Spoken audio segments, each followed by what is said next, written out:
The planet was the most beautiful world in the galaxy. Its seas were soft purple, and its cities floated above the water like dreams made of crystal and light. The people who lived there were called the. They had silver skin that glowed softly in the moonlight, and their eyes were large and kind. For 3,000 years, they had never known war. Princess was the only daughter of Empress. She was young and gentle, with a voice like music and a heart full of love for her people. On the night everything changed, she stood on her balcony and watched the stars. The air smelled like flowers. The city below her sparkled with 1,000 lights. She did not know that death was coming. Far above the planet, hidden behind the largest moon, a fleet of black ships waited. Their leader was a creature called He Was Not. His skin was rough and scaled like a lizard. His eyes were yellow and held no mercy. He had built his empire by taking things that belonged to others: slaves, treasure, entire worlds. Tonight he would take something more valuable than gold. He would take the princess. "Begin the attack," said. His voice was cold and calm. His ships moved forward. They were fast and silent. They had defense shields around their planet, but had spent years preparing for this moment. He had stolen military technology from a dozen different species. His weapons cut through the shields like they were made of paper. Princess saw the first explosion in the sky. It looked like a new star being born, bright orange and growing larger. Then she heard the sound, a deep boom that shook her balcony. She grabbed the railing to keep from falling. "What is happening?" she whispered. More explosions filled the sky. The beautiful night became ugly with fire and smoke. Turned to run inside, but the doors burst open before she could reach them. 3 soldiers stood there. They were not. They wore black armor and carried weapons she had never seen before. "Take her," one of them said. Screamed, she tried to run, but they were too fast. One of them grabbed her arm so hard it hurt. She kicked and fought, but she was not strong. She had never been taught to fight. Her people did not believe in violence. "Let me go," she cried, "please." They did not listen. They dragged her through the palace halls, saw her home being destroyed around her. The beautiful paintings were burning. The marble floors were covered with blood.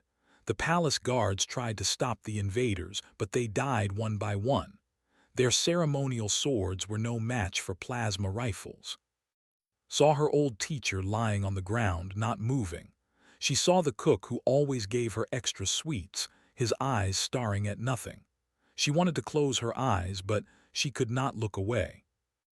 In the throne room, Empress was fighting in her own way. She was yelling orders, trying to organize a defense that could not be organized. Her advisors ran in circles, not knowing what to do. They had no generals. They had no battle plans. They had forgotten how to make war.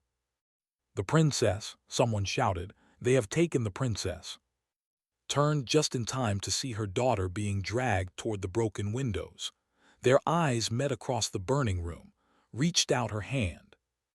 "Mother," she screamed. "YUNA." Ran. She pushed past her guards and her advisors. She did not care about protocol or dignity. She was not an empress in that moment. She was only a mother trying to save her child. But she was too slow. A shuttle appeared outside the window. Its door opened, and the soldiers threw inside like she was a piece of cargo. The door closed. The shuttle flew away, rising through the smoke and the fire toward the black ships waiting above. Reached the window and fell to her knees. She watched the shuttle become smaller and smaller until it disappeared into the darkness. She whispered, her voice was broken, "My baby." The attack lasted only 30 minutes. When it was over, half the palace was destroyed, 200 were dead, and the princess was gone. His fleet vanished into the deep space, leaving behind only fire and tears. For 3 days, Empress did not sleep. She did not eat. She sat in what remained of her throne room and stared at nothing. Her advisors brought her reports, but she did not hear them. All she could see was her daughter's face. All she could hear was her daughter's scream. "We must do something," said her chief advisor, an old named. The people are afraid. They need their empress. What can I do? Asked. Her voice was empty. We have no army, we have no weapons, we have nothing. We have money, said carefully. A great deal of money. Looked at him. For the first time in 3 days, something like hope appeared in her eyes. There are people in the galaxy who fight for money, continued. They are called mercenaries. They are violent and dangerous, but they are effective. Perhaps one of them could. Find her, said. Find someone who can bring my daughter home. I do not care what it costs. I will give everything. The entire treasury, the planet itself. Just bring her back to me. That night, a message went out across the galaxy. It appeared on every space station, every outpost, every ship that had a communication screen. The message was simple: 100 million credits for the safe return of Princess of the Dominion. Most people who saw the message laughed. They knew where kept his prisoners. His fortress was hidden deep inside the Ashen Nebula, a region of space filled with radiation and danger. The fortress was carved into an asteroid. It had hundreds of guards and weapons that could destroy entire fleets. No one had ever broken into that fortress. Many had tried. All had died. But on a small space station called Seven, one person did not laugh. Park sat alone in a dark corner of a dirty bar. He was human, one of the few in this part of the galaxy. He was not tall, but his body was hard with muscle. His face was covered with small scars, and his eyes held a sadness that never went away. He was drinking something strong, but he could not taste it anymore. He had been drinking the same thing for 3 years, trying to forget something that could not be forgotten. On the bar's screen, the bounty notice appeared. Looked up and saw his face. His hand tightened around his glass. 3 years ago had been hired to protect a convoy of refugees. Simple job, easy money, but raiders had found them. They attacked without warning, without mercy. 400 people died that day. Families, children, old people who had done nothing wrong. Survived, he always survived. That was his curse. He had tried to save them. He had fought until his body broke. But he was only one man, and there were too many enemies. In the end, he could only watch as the ships burned. Since that day, he had been searching for. But the warlord was always hiding, always protected by his fortress and his fleet. Now there was a way in. Put down his glass and stood up. The other people in the bar watched him leave. They knew him. They knew he was dangerous. They knew he took jobs that other mercenaries refused. Outside the bar, the space station was cold and gray. Walked to the docking area where his ship waited. It was an old ship, held together with spare parts and desperate hope. He called it the Morning Star. He climbed inside and started the engines. The ship groaned and shook, but it flew. Set a course for the Ashen Nebula. He was not doing this for the money. He was not doing this for the princess.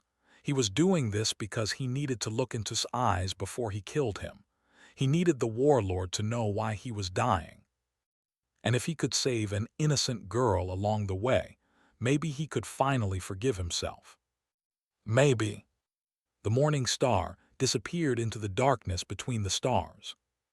The Ashen Nebula was a graveyard of stars. Clouds of gray dust filled the space between dead suns.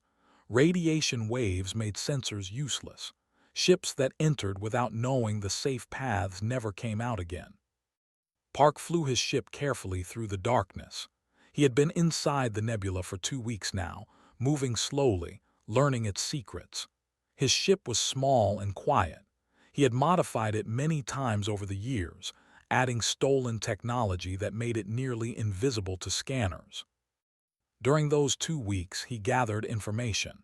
He visited hidden stations where criminals traded stolen goods. He talked to smugglers who knew the secret routes. He paid for information with credits, and when credits did not work, he paid with violence. One by one, he found the pieces of the puzzle. His fortress was at the heart of the nebula. It was built inside a massive asteroid, surrounded by defense platforms and patrol ships. 300 guards lived inside. The walls were thick enough to survive nuclear explosions. There was only one entrance, and it was watched by automated weapons that could fire 1,000 rounds per second. "You are crazy," said a woman named Bora. She was an information broker who worked in the nebula, selling secrets to anyone with enough money. Her silver skin looked gray in the dim light of her small ship. "No one breaks into that place. No one." Sat across from her, studying the holographic map she had given him. The fortress looked like a demon's skull, ugly and threatening. "Tell me about the patrols," he said. "Every 6 hours, 20 ships circle the asteroid. They scan everything. If they find something, they destroy it first and ask questions never." "And the princess, where is she kept?" Bora pointed to a section deep inside the fortress. "Here, the detention block, keeps his valuable prisoners close. She is probably the most valuable thing he has ever taken." "Is she alive?" "For now, he needs her alive to demand ransom from but he is not kind to his prisoners. Every day that passes—" Bora did not finish the sentence. She did not need to. Studied the map for a long time. The others in the room watched him. They were mercenaries and criminals, people who had survived in the galaxy's darkest corners. They had all seen impossible jobs before. They had all seen people die trying to be heroes. "The entrance is impossible," someone said. "Even if you get past the patrol ships, the automated guns will tear you apart in seconds." "I know," said. "Then what is your plan? Kill yourself quickly instead of slowly." Pointed to a small opening on the side of the asteroid. "What is this?" Bora leaned closer. "Waste exhaust. The fortress produces a lot of garbage and recycled air. It gets pushed out through that vent every 12 hours. "How big is the opening?" "Maybe 2 meters wide, but it is designed for drones, not people. The tunnels inside are too small for a person to walk through, and even if you could fit, the exhaust is toxic. 1 breath and you die." Nodded slowly. A small smile appeared on his face, the first smile in a very long time. "I have a suit that can handle toxic air," he said, "and I do not mind crawling." The room became very quiet. Everyone stared at him like he was already dead. "You humans," Bora said softly, "you are all insane." "Maybe," agreed, "but we get the job done." He spent the next 3 days preparing. He modified his suit to survive the toxic exhaust. He packed explosives, weapons, and medical supplies. He ate carefully, slept when he could, and exercised to keep his body ready. On the 4th day, he was ready. The plan was simple because complicated plans always failed. He would send his ship on a direct course toward the main entrance, making it look like an attack. Every gun, every missile, every patrol ship would focus on destroying the Morning Star. While they were busy, would float through space in just his suit, approach the waste vent, and enter the fortress through the back door. Simple, insane, very human. "I need you to do something for me," he told Bora before he left. "If I do not come back in 3 days, send a message to the Empress. Tell her I tried." Bora looked at him with her large silver eyes. "Why are you doing this? It is not just about the money, I can tell." Was quiet for a moment. 3 years ago, killed 400 people I was supposed to protect. I could not save them. I have been looking for a way to make him pay ever since." "And the princess?" "She is innocent. She does not deserve what is happening to her. If I can save her while getting my revenge, then maybe I can sleep without nightmares for once." He walked to his ship and did not look back. The Morning Star flew toward the fortress, programmed the autopilot to make the ship look aggressive, like it was attacking. He set the reactor to overload, making the engines produce more power than they should. Then he put on his suit, attached himself to an escape pod, and launched himself into the darkness of space. He floated silently, watching his ship fly away. It had been his home for 5 years. Now it was going to die for him. The fortress detected the Morning Star when it was still far away. Alarm signals began flashing. Patrol ships changed course to intercept. The massive guns on the defense platforms started tracking the target. Watch from the shadows as his ship exploded into a ball of fire and light. Every weapon had fired at once. The Morning Star was torn apart in seconds, its pieces scattering across the nebula. The patrol ships circled the wreckage, looking for survivors. They found nothing but burning metal. While everyone was watching the explosion drifted closer to the asteroid, he was just a small object in a sky full of debris. No scanner picked him up. No eye spotted him. He reached the waste exhaust vent and attached his magnetic clamps to the metal surface. The vent was exactly as Bora had described, small, dark, and filled with toxic gas. Green mist poured out in regular bursts, carrying the smell of death even through his helmet filters. Cut through the grating with a plasma torch and crawled inside. The tunnel was tight. His shoulders scraped against the walls. The air was poison and his suit's filters worked hard to keep him alive. He moved slowly, centimeter by centimeter, through the darkness. Sometimes the tunnel became so narrow he had to exhale all the air from his lungs just to squeeze through. Sometimes he had to twist his body in painful ways that would have broken someone who was not used to pain, but was very used to pain. After 3 hours of crawling, he reached a maintenance junction. The tunnel opened into a small room filled with pipes and machines. He rested for a moment, drinking water from a tube in his helmet, checking his weapons and his injuries. He was inside the fortress. The impossible had been done. Now came the hard part. He studied the map in his helmet display. The detention block was 5 levels above him. Between here and there, 300 guards waited. They did not know he was coming, but they were trained killers, ready for anything. Checked his knife. He checked his gun. He loaded a fresh magazine and put extra ammunition in his belt. Then he opened the door and stepped into the hallway. The first guard never saw him, moved like smoke, appearing from the shadows without warning. His knife went across the guard's throat before he could make a sound. The body fell softly to the floor. The second guard was around the corner, looking at a communication device. He died the same way. The third and fourth were talking to each other, sharing a joke. They stopped laughing when appeared. They reached for their weapons, but they were too slow. Humans, they had heard, were not impressive. Humans were small and weak and had no natural weapons. They were wrong. Moved through the fortress like death itself. Guard after guard fell to his blade, his fists, his silent fury. He did not fight fair because fair fighting was for people who wanted to lose. He struck from behind, from above, from angles that should have been impossible. By the time the alarm started screaming, he was 3 levels deep and covered in blood that was not his own. "Intruder alert," the speakers shouted. "All UNITs respond." Smiled grimly and kept moving. Now the real fight would begin. Princess sat in the corner of her cell and counted the cracks in the wall. There were 47. She had counted them many times. It helped her mind stay busy so she would not think about other things. Her cell was small and gray. The only furniture was a hard bed attached to the wall and a toilet with no privacy. A force field covered the front of the cell instead of bars. It glowed faintly blue and made a soft humming sound that never stopped.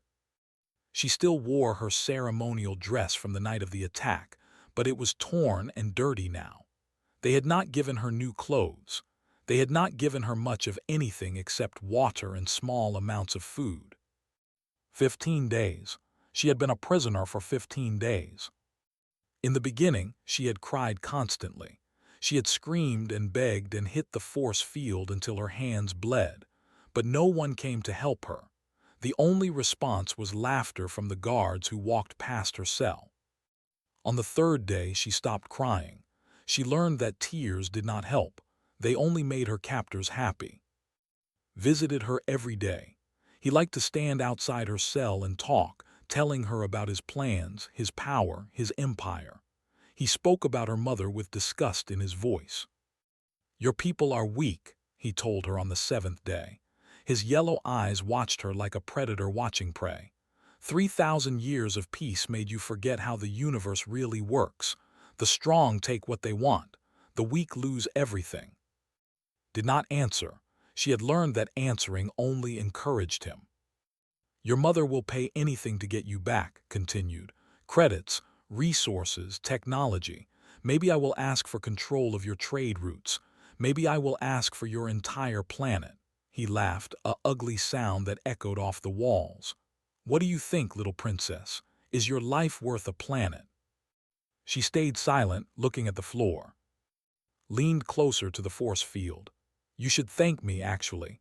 When I am finished, they will finally understand the truth. Peace is a lie. Kindness is weakness. Only power matters." After he left, allowed herself to shake. She hugged her knees to her chest and tried not to think about what would happen to her people. She tried not to think about her mother, alone on the throne, making impossible choices. She tried to have hope, but hope was becoming harder every day. On the 15th night, something changed. Was lying on her bed, not sleeping when the lights flickered. Just once, very quickly. She sat up and looked around.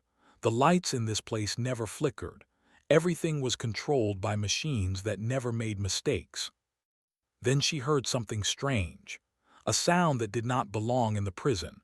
It was distant, muffled by walls and doors, but she recognized it. Screaming and gunfire. She pressed herself against the back wall of her cell, her heart beating fast. What was happening? Was there an accident, a fight between the guards, or something else? The sounds grew louder, closer, more screams, more explosions. She heard running footsteps and shouted orders. She heard the distinctive sound of plasma weapons firing and then silence. One by one, the voices stopped. The force field of her cell flickered. The blue glow turned red, then yellow, then back to blue. Something was affecting the power systems. His hands were shaking. She did not know if she should be afraid or hopeful. Maybe rescue was coming, or maybe something worse than was here. A guard ran past her cell. He was not walking calmly like they usually did. He was running, fear on his face, weapon raised. He looked over his shoulder at something could not see. He never looked back forward. A figure appeared from the shadows behind him. A knife flashed in the dim light. The guard dropped without making a sound. Covered her mouth to keep from screaming. The figure stepped over the body and walked toward her cell. He was covered in blood. His clothes were dark and torn. He moved with a limp and she could see wounds on his arms and face. But he kept walking, like pain did not matter to him. He was human. She had heard of humans but never seen one in person. They looked similar to, but without the silver skin and glowing eyes. This one had brown skin marked with old scars and new cuts. His eyes were dark and tired, carrying weight that seemed too heavy for one person. He stopped in front of her cell and looked at her through the force field. "Princess?" His voice was rough, like he had been shouting or breathing smoke. She nodded, words would not come. The human pulled a device from his belt and pressed it against the force field generator. Sparks flew. The blue glow disappeared, felt the air change as the barrier fell. He put the device away and extended his hand toward her. "We are leaving. Stay behind me. Do not stop moving no matter what you see." Took his hand. His grip was strong but careful, not hurting her like soldiers had. She stepped out of the cell that had been her prison for 15 days. The hallway was a nightmare. Bodies lay everywhere. Guards who had been alive minutes ago were now still and broken. The walls were marked with burns and bullet holes. The floor was wet with things did not want to identify. Her stomach turned. She had never seen violence before. Her people solved problems with words and art and peaceful negotiation. This was something from a dark dream, something that should not be real. She bent over and vomited. The human waited. He did not rush her or seem annoyed. He just watched the corridor behind them, his weapon ready, giving her time to recover. "Sorry," she whispered, wiping her mouth.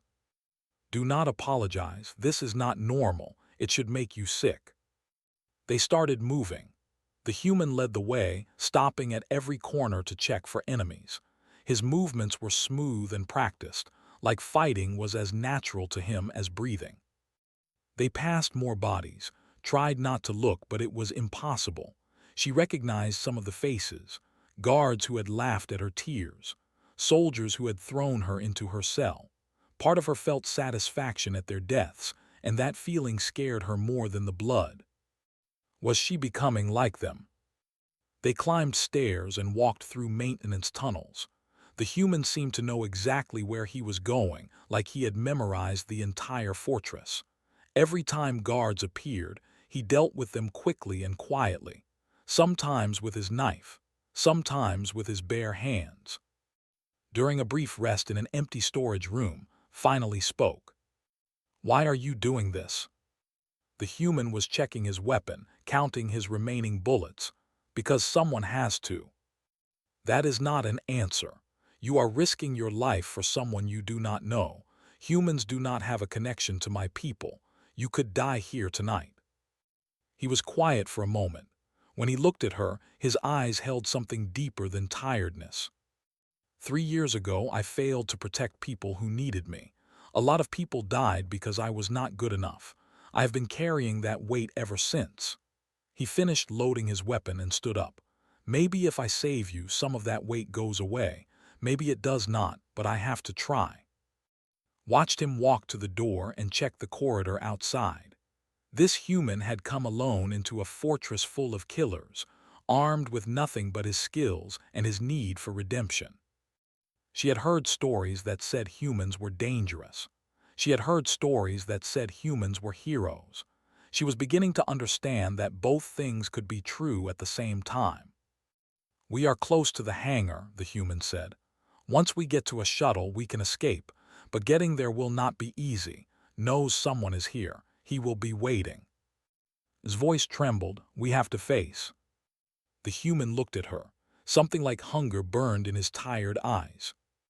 "I am counting on it." They moved forward into the darkness, toward a confrontation that had been building for 3 long years. The hangar was the largest room in the fortress. Its ceiling stretched high above, big enough for 20 shuttles to fit side by side. Emergency lights painted everything in angry red shadows. The main doors at the far end were closed and sealed. Park stopped at the entrance and knew immediately that something was wrong. The hangar should have been busy with panicked soldiers trying to find the intruder. Instead, it was quiet. Too quiet. The only ships visible were personal shuttles, sleek and expensive, sitting in neat rows on the landing pads. And standing in front of those shuttles was himself. The warlord was even uglier in person than in pictures. His scaled skin was dark green, almost black. His yellow eyes glowed like lanterns in the dim light. He wore armor that looked like it was made from the bones of his enemies, decorated with symbols that did not recognize. He was not alone. 10 soldiers stood in a half-circle around him. But these were not ordinary guards. These were elite warriors, his personal killing squad. Each one was bigger than a normal soldier, their bodies modified with cybernetic enhancements. Metal replaced muscle in their arms. Their eyes had been replaced with targeting computers. They moved with mechanical precision, like weapons pretending to be alive. "So this is the intruder," said. His voice echoed through the empty hangar. "One human against my entire fortress." He started clapping slowly. "I must admit I am impressed. My men tell me you killed more than 80 of them tonight, by yourself." 87, corrected. He stepped into the hangar, keeping behind him. "The ones in the reactor room took a while to die." Stopped clapping. His smile remained, but something dangerous moved behind his eyes. "I remember you," he said slowly. "The refugee convoy 3 years ago. You were the mercenary they hired for protection." His smile grew wider. "You failed quite badly, as I recall. I watched your ship burn while my men killed everyone aboard those transports. Women, children, old people. They screamed so beautifully. His hand tightened on his weapon until his knuckles turned white. Every muscle in his body wanted to attack, to rush forward and tear apart with his bare hands. But he controlled himself. He was injured. He was tired. He was facing 11 of the most dangerous fighters in the galaxy. He needed to be smart. "Get behind that cargo container," he whispered to. "Hide and do not come out until I call you."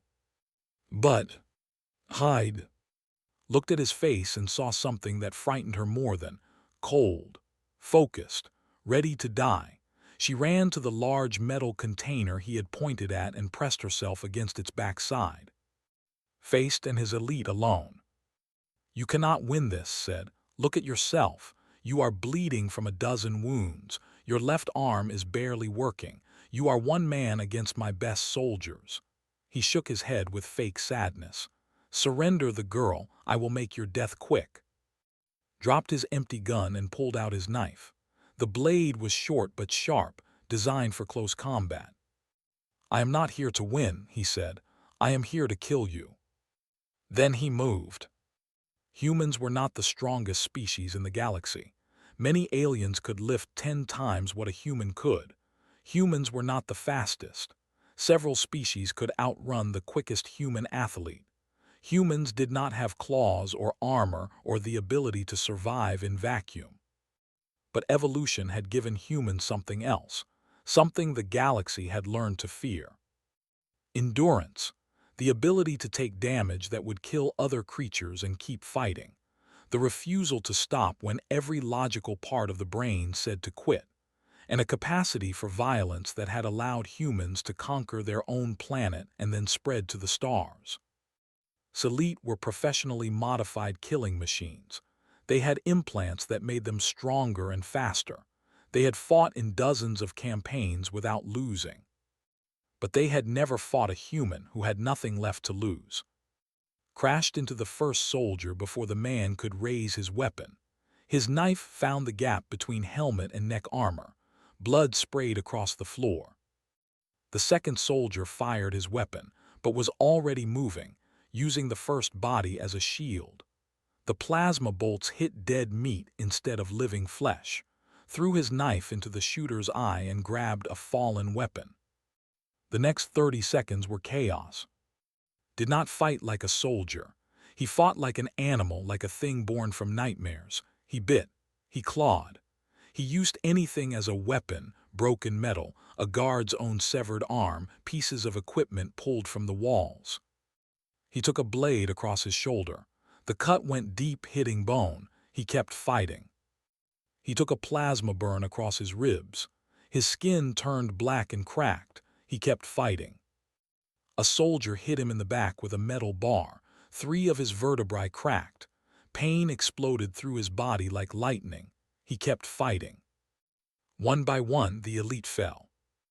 When it was over, stood alone among the bodies. He was swaying on his feet, barely conscious. His left arm hung useless at his side. Blood dripped from too many wounds to count. Every breath hurt like fire in his chest. But he was alive, and soldiers were not. The warlord stared at him with something new in his yellow eyes, something that might have been fear. "What are you?" whispered. Smiled, his teeth were stained with blood. "I am the one who is going to kill you." Drew his personal weapon, a ceremonial sword made from rare metals, its edge sharper than any common blade. It was designed for executions, for killing defenseless prisoners in front of cheering crowds, but it was still a deadly weapon in trained hands. And was not afraid. He was bigger than, stronger, faster, uninjured. He had killed hundreds of enemies with that sword. "Then come," the warlord said. "Let me show you how a true warrior fights."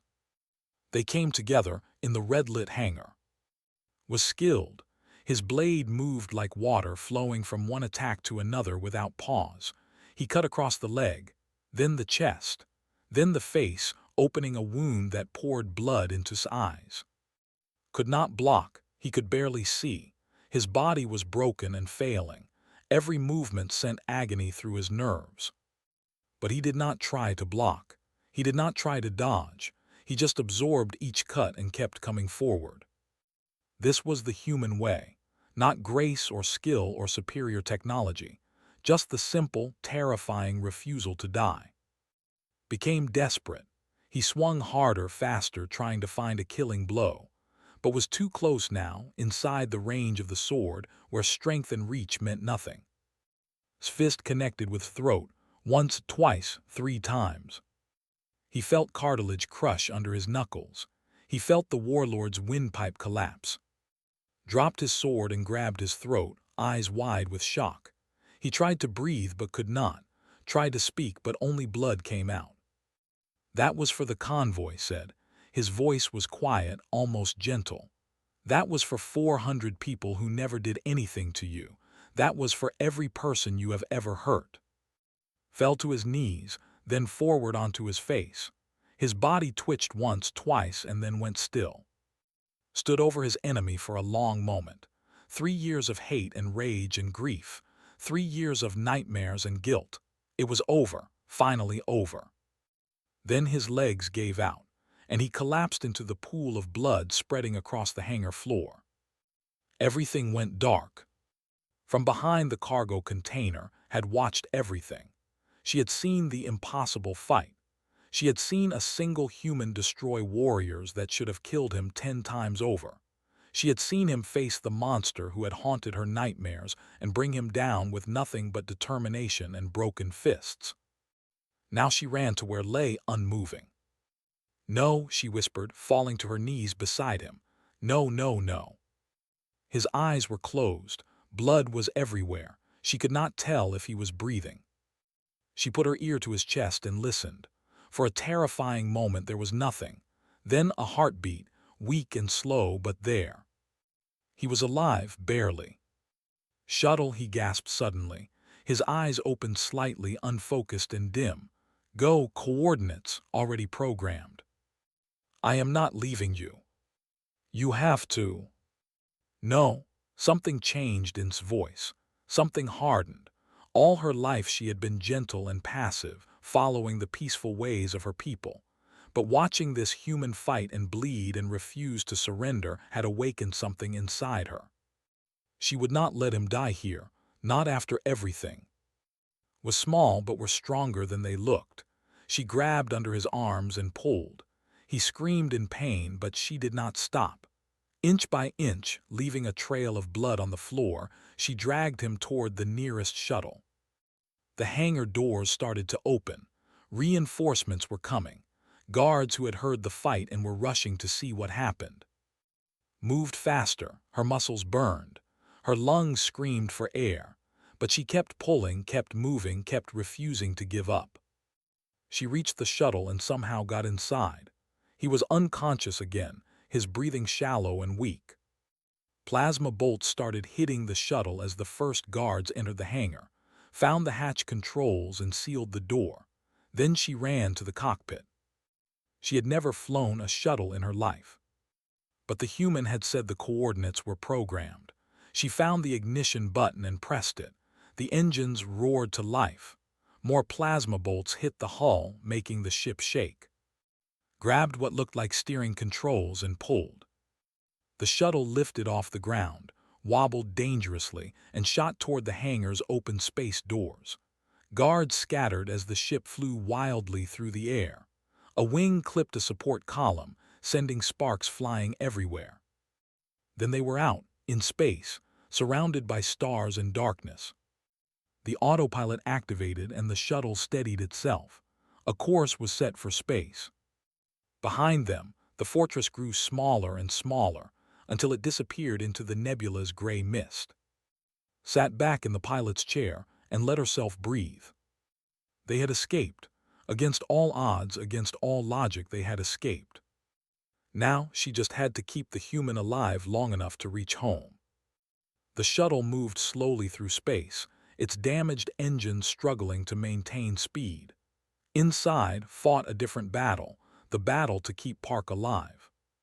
She had no medical training. They used advanced healing technology that worked automatically. They did not need to know how bodies broke or how to fix them with bare hands. But here, In this small, stolen shuttle, there were no advanced machines. There was only and her desperate determination. She found a basic medical kit in a storage compartment. Inside were bandages, something that looked like cleaning fluid, and a tool that she eventually figured out was for sealing wounds with heat. Was unconscious on the shuttle's only bed. His skin had turned pale, almost gray. Blood soaked through his clothes and dripped onto the floor. There were so many injuries that did not know where to start. She started with the worst ones: the deep cut on his shoulder, the plasma burn on his ribs, the gash on his face that was still bleeding freely. The wound-sealing tool scared her. She had never hurt anyone on purpose in her life. But when she touched it to his shoulder and it burned his flesh closed, did not wake up. He just moaned softly and kept breathing. She worked for hours, cleaning wounds, sealing cuts, wrapping bandages around injuries she could not seal. Her hands became covered in his blood. Her dress, already ruined, became stained beyond saving. Sometimes she talked to him while she worked. She told him about her home, about the purple seas and crystal cities, about her mother and how much she loved her, about the peaceful life she had taken for granted until it was ripped away. "You have to live," she told him while wrapping his broken arm. "You did not fight all those soldiers just to die in a shuttle. That would be a terrible ending to your story." He did not respond. His breathing was weak and his heartbeat was slow, but he kept breathing. His heart kept beating. Somehow, impossibly, he refused to give up even while unconscious. On the second day, his fever started. Had no medicine for fever. She tore pieces of her dress and soaked them in water, placing them on his forehead. She stayed awake, watching him, changing the cloth when it became warm. He started talking in his sleep, speaking in a language she did not understand, the human tongue, words that meant nothing to her but carried so much emotion. Sometimes he cried out names. Once he called out with such pain that found herself crying too. Who was a friend, a lover, someone he had lost. She held his hand through the worst of the fever. It felt strange and somehow right at the same time. This human had fought through an army for her. The least she could do was hold his hand through his pain. On the third day, the fever broke. His color improved slightly. His breathing became stronger. And on the horizon, the escort fleet appeared. Stood at the cockpit window and watched the ships approach. They were beautiful, silver vessels that glowed with soft light, designed for elegance rather than war. She had never been so happy to see anything in her life. Communication crackled through the shuttle's speakers. "Unknown vessel, this is the rescue fleet. Identify yourself." Press the transmit button with shaking hands. "This is Princess. I am aboard this shuttle. I am safe. I am coming home." There was a moment of stunned silence.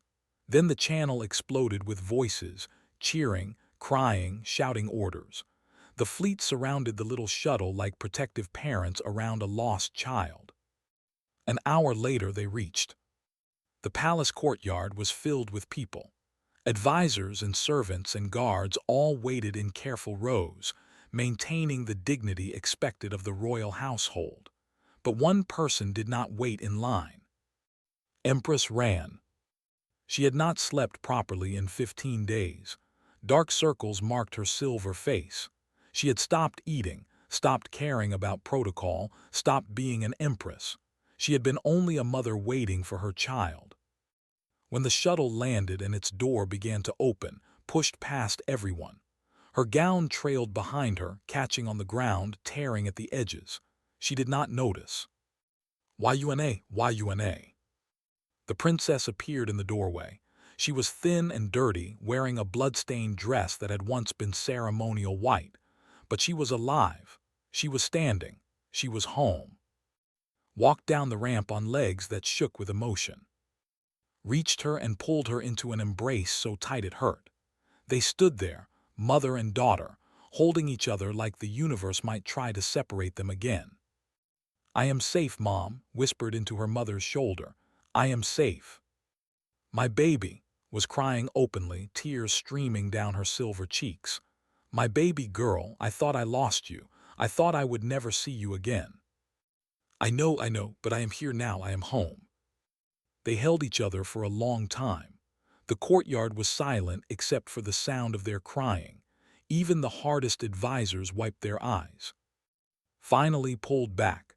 She held his face in her hands, looking at every inch of her, searching for injuries, for trauma, for the horrors she must have witnessed. How, she asked. The fortress was impossible, no one could have. Turned and looked back at the shuttle. Him had somehow managed to stand. He was leaning heavily against the shuttle's door frame, barely able to keep himself upright. Bandages covered most of his body. His face was swollen and cut. One arm hung in a crude sling that had made from torn fabric. But he was standing, because that was what humans did. They stood up, no matter how broken they were. Empress walked toward him slowly. This creature who had done what armies could not. This human who had walked through fire and blood to bring her daughter home. She stopped in front of him and looked up at his battered face. "You brought my daughter back to me." "I did." His voice was barely a whisper. "Why, you could have died. You nearly did die. Why would you risk everything for someone you did not know?" Was quiet for a moment. When he spoke, his words came slowly, like each one cost him something. 3 years ago, I failed to protect people who needed me. Soldiers killed 400 refugees while I could only watch. Families, children, people who had done nothing wrong. He paused, struggling to breathe. I could not save them. I could not save anyone, but I could save her. Reached out and took his broken hands in her own. The gesture made the entire court gasp. Among the such touching was reserved for family. It was an act of deep intimacy and trust. "You have given me back everything I have," she said. "Name your price. Anything within my power is yours." Looked past her at, who was now surrounded by weeping courtiers and relieved guards. She was crying and laughing at the same time, accepting hugs from people she had known all her life. Then she looked at him and smiled. "She already paid the price," said. "She saved my life when she did not have to. She dragged me to the shuttle. She kept me alive for 3 days. She never gave up on me." Shook her head. "That is not payment. That is what family does for each other." She smiled through her tears. "You are part of us now, Park, whether you want to be or not. Do not forget our debts." Had spent years alone, drifting through space, punishing himself for failures he could not change. He had forgotten what it felt like to belong somewhere. "I do not know how to be part of something," he admitted. "I have been alone for a long time." "Then we will teach you." Broke away from the crowd and ran to them. She threw her arms around carefully, mindful of his wounds, but with enough force that he nearly fell over. "Thank you," she whispered. "Thank you for coming for me. Thank you for not giving up. Thank you for being brave enough to try when no one else would." For the first time in 3 years, Park felt something crack open inside him. The wall of grief and guilt he had built around his heart began to crumble. His arms, broken and bandaged, came up slowly to return the embrace. He was crying. He had not cried since the convoy. He had thought he had forgotten how. The court watched in silence as their princess held onto a bloodied human warrior, as their empress placed her hand on his shoulder, as something new was born from violence and desperation, and unexpected love. Later, the historians would write about this moment. They would call it the beginning of the alliance between worlds, the friendship between humans, and that would change the galaxy. They would write about how one human sacrifice reminded a peaceful civilization that courage and violence were different things. That sometimes, protecting what you loved required the willingness to fight. But in that moment, there was no history.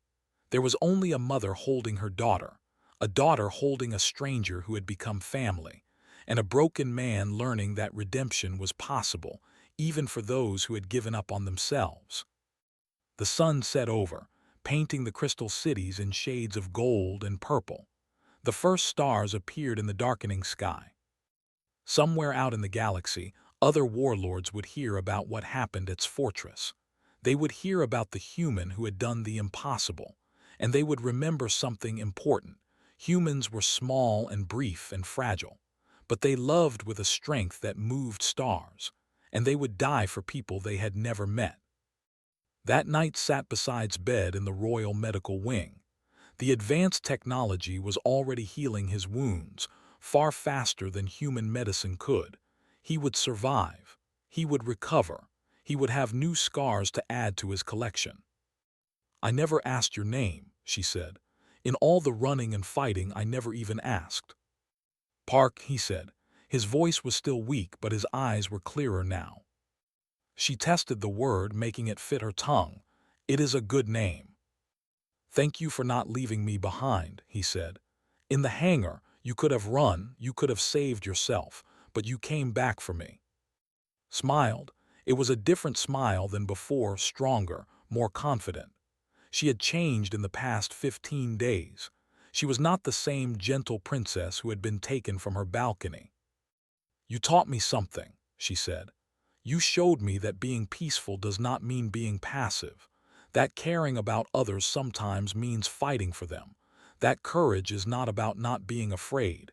It is about being afraid and doing the right thing anyway." Closed his eyes. He was tired, more tired than he had ever been. But for the first time in 3 years, the weight on his chest felt lighter. "Will you stay?" asked, "on with us?" "I do not know," he admitted. "I do not know where I belong anymore." "You belong here," she said firmly. "With us, with me and my mother. You are family now, whether you believe it or not." She reached out and took his hand. "Yes, Mom, I am safe," she had said.